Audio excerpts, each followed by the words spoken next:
ですけども、今日は物価が高いシンガポールで専業主婦の私が1週間いくらぐらい使えるかっていうのを紹介したいなというふうに思います。始まるよ。はい、ということで、私の家族構成を紹介すると、私と夫の2人暮らしです。基本的に、うちは生活費っていうのは旦那さんが管理してるので、私が使ったお金で分かる範囲を紹介していこうと思います。で、1週間って言ってるんですけども、1週間って言っても、なんかすごい使う週もあったり、使わなかったり週もあるので、どれぐらいのシンガポールが物価なのかっていうのとかも紹介しながらお話せたらいいなというふうに思います。今買い物行って帰ってきた。は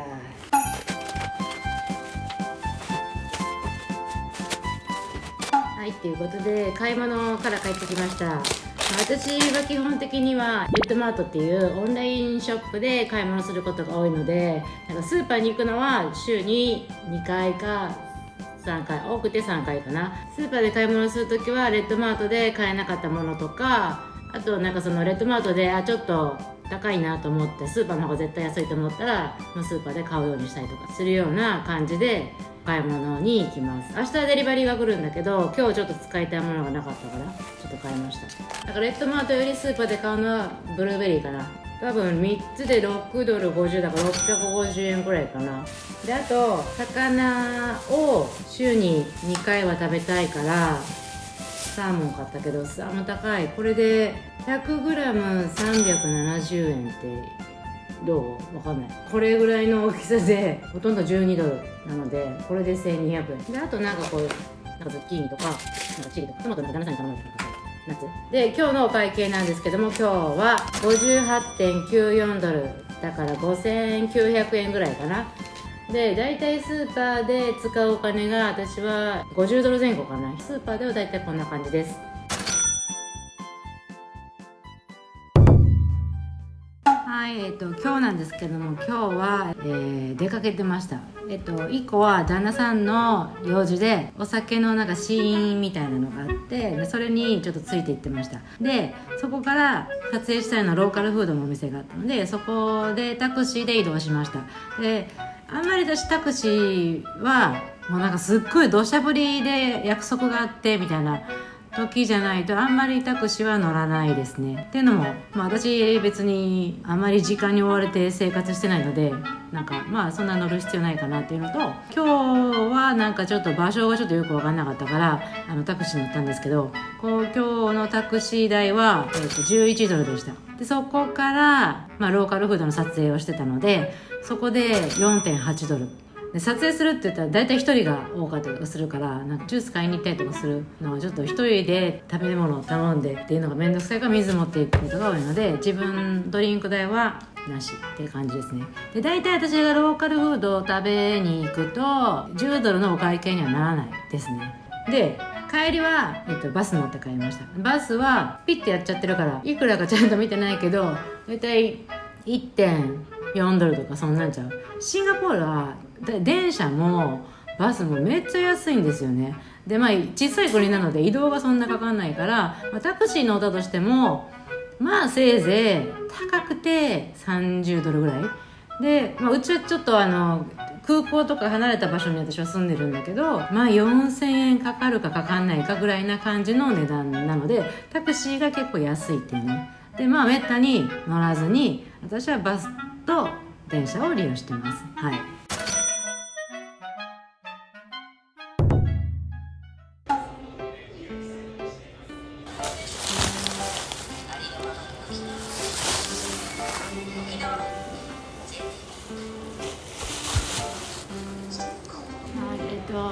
レッドマートのデリバリーが来たんですけど、私はほとんどの食材を、レッドマートで買うことが多くて、野菜もお肉も普通の食材もだし、洗剤とかも、あ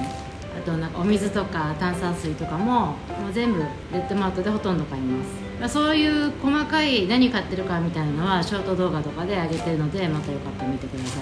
い。で、だいたい使うお金が1回$200ぐらいかな。お酒とかも入れて、それを週1は頼まないかな。トータルで見たら月3回いつも頼んでる感じで、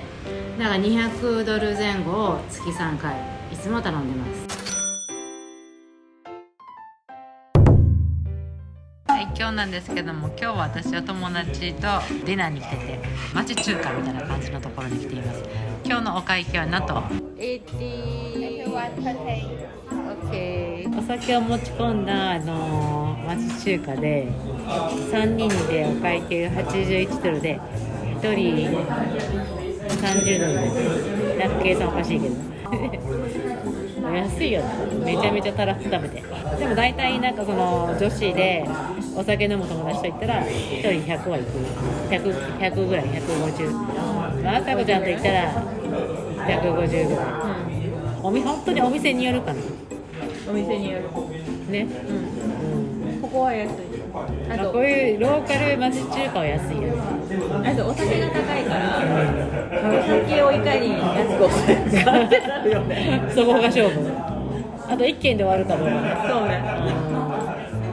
っていう感じで主婦外食のディナー、もうびっちゃびちゃじゃん。もういや30ドルのお会計でした。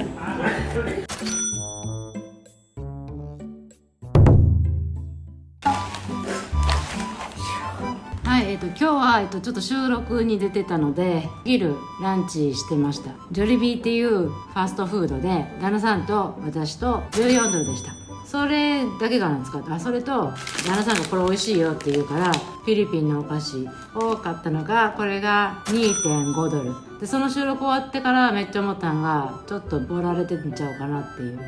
で、オーチャードで撮影したんだけど、歩いてサマセットまで行って、そこでドンキに行って帰ってきました。でドンキでは買ったのは納豆。私このそら豆が好きなんだよね。これ 3.9 ドル、400円ぐらい高いよね、納豆でもそれは日本に比べたら高いけど、な値段だけど、そんな感じかな。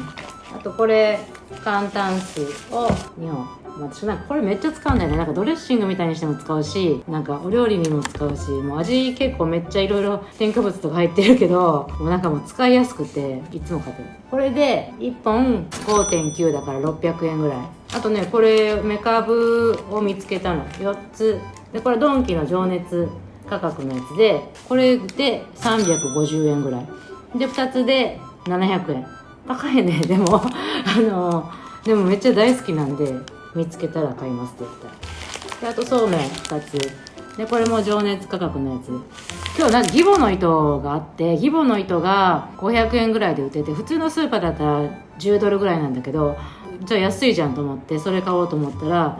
旦那さんにめっちゃこっちの方が安いって言われて、これはこう490円で2個目買うと390円っていう価格で買いました。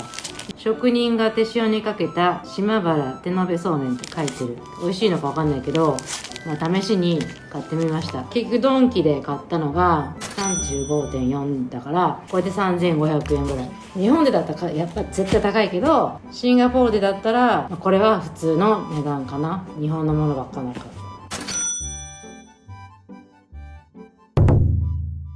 ら。はい、荷物が届きました。一つはちょっと友達にプレゼントしようと思っている巾着と、こちらのエプロンです。このブランドはダーリンはパイロットさんっていうシンガポールで結構有名なアメブロでやっているランギットっていうブランドの、インド麺のお店の商品です。で、私はエプロンする派なので、ちょっとエプロン欲しいなと思ってたんで購入させてもらいました。かわいい。なんかお洋服着てるみたい。こういう感じです。そしてあと一つ化粧品が届きました。韓国の美容液でプロバイオダームっていうやつなんですけども、リフティング効果がと保湿力の高い美容液です。ラザダで3000円ぐらいだったかな、だったと思います。もうちょっとだいぶ食べかけなんですけども、今日は旦那さんが休みなので夕飯にデリバリーを取りました。スープレストランのジンジャーチキンとコーラを頼んだかな。これで35ドルとかだったかな。で、あと先ほど私が収録ちょっとしてたんだけど、ソンファバクテを取りました。バクテ2つとソルテッドベジ、これでも35ドルぐらいかな。ということで今日はデリバリーフィーで7000円ぐらいです。今日今日なんですけども、今日は私は友達とランチに来てて、いつも来てるとこラブチルドッグっていうところに来て、スパークリングを開けてホットドッグ食べて、でホットドッグを持ち帰り、トータル80ドルぐらいのランチでした。まあまあするの飲んでたじゃん。めっちゃ飲んだ。それそれからハイボールをめっちゃ飲んでるからということで、これが普段じゃないの。面白い。今日はたまたまちょっとだけ特別なランチをしました。はい、ということで私の1週間の生活費動画いかがだったでしょうか。1週間って言ってもほんまに何もなかった日もあったんで、7日っていう感じで編集させてもらったんですけれども、だいたいシンガポールの物価がどんな感じかっていうのはお分かりいただいたかなっていうふうに思います。シンガポールは世界一物価が高いと言われていますけれども、何が高いかって言ったら、私たちが身近に感じての家賃とか、保険料も高いし、お子さんいる方だったら教育費とかも高いっていうふうになっています。でもね、日本よりも安いなって思うのは交通費ですよね。国の大きさが全然違うから、それは距離も全然違うと思う。移動する距離とかも全然違うと思うけど、いつもそうだな、MRT バスとか利用した交通費はそんなかかるイメージはないですね。で私が一番影響してるって言ったら酒税が高いってことじゃないけど、だからお酒飲まない人からしたらあんま関係ないかもしれないんだけど、私はよくお酒すごい好きで飲むので、生活費のエンゲル係数はお酒かもしれないっていうぐらいかかってると思います。はい。でどれぐらい高いのかなっていうのは、具体的に言ったらサントリーの角瓶とかだったら60ドルぐらいかな。イーチコとか焼酎とかだったら4000円ぐらいかな。アルコール度数によって酒税が高くなるから、ワインとかはそこまで高くなくて、と言ってもコンビニとかで売ってるさ、イエローテールっていうワインあるじゃないですか。あれで2900円ぐらいとかで売ってます。でも高いよねはい。でそれで、外食とかしたら、レストランとかだったら、それが3倍ぐらいの値段がするので、絶対外食してお酒飲んだらもうめっちゃ高くつくっていうのはもう当たり前かなっていうふうに思います。ランチとかでもちょっとおしゃれなカフェとかでランチしようかなと思ったら、だいたいカフェとかでも2000円以上はするような感じっていうのも、レストランはサービス料が 10% つくのと、あと消費税が 7% つくので、今 8% かで、来年だったら 9% になるから、それで結構思ってる以上にビルが来たら結構みたいな感じの値段になることは多いですね。で、今回私旦那さんと外食が結構少なかったんですけども、旦那さんが休日でランチじゃあどっか行こうってなったら、だいたい2人で300ドル500ドルぐらいはすることが多いです。私たちお酒も飲むので、そんな感じで、外食しようと思ったら結構シンガポールは高いなっていうふうに思うと思います。で